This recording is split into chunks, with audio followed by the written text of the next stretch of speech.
ஒரு நிமிஷம் bro. 12வது பாஸ் பண்ணிட்டீங்களா? அது எப்படி நடந்தது? லைஃப்ல அன்பார்ச்சுனேட்லி நிறைய விஷயங்கள் நடக்கலாம். அதுல இதுவும் ஒண்ணு. எப்படி பாஸ் ஆனீங்க ஃபர்ஸ்ட்? அதான் எனக்கே தெரியலையே. தெரிஞ்சிருந்தா நீங்க கேட்கறதுக்கு முன்னாடி சொல்லிருக்க மாட்டேனா. சில விஷயங்கள் தெரியாம இருக்கிறது நல்லதுதான். உலகத்துல 7 விதமான அதிசயங்கள் இருக்குன்னு சொல்லுவாங்க. 8வது அதிசயமா நான் 12வது பாஸ் ஆனதை குறிச்சு வச்சுக்கோங்க. அடுத்த கொஸ்டின். நீங்க எல்லா சப்ஜெக்ட்லயுமே கரெக்டா பார்டர் மார்க் வாங்கி பாஸ் பண்ணிருக்கீங்க. அதுக்கு என்ன காரணம்? விட்டுதான். புரியல தம்பி. இல்ல டெய்லி எக்ஸாம் அப்போ இந்தியா பார்டர்ல இன்ஜிடி குச்சினே படிச்சேன்.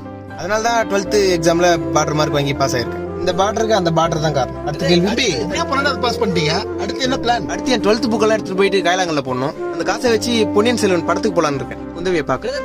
பிரதர், நீங்க 12வது பாஸ் ஆன உடனே உங்களை முதல்ல ஆழ்த்தினது ஸ்டாலின் சார். அப்படியா? ஆக்சுவலா ஒரு 1.5 மணி நேரம் பேசினாரு. எல்லாத்துக்குமே காரணம் யாருன்னே தெரியாத ஒரு பையன் பக்கத்துல பெஞ்ச்ல வந்து உட்கார்ந்தான். நிறைய விஷயங்கள் காட்டினான். உண்மையாவே ரொம்ப அவனுக்கு நான் நன்றியை தெரிவிச்சுக்கிறேன். வந்த பிரஸ் மீட்டுக்கு எல்லாருக்கும் நன்றி. ரொம்ப நன்றி.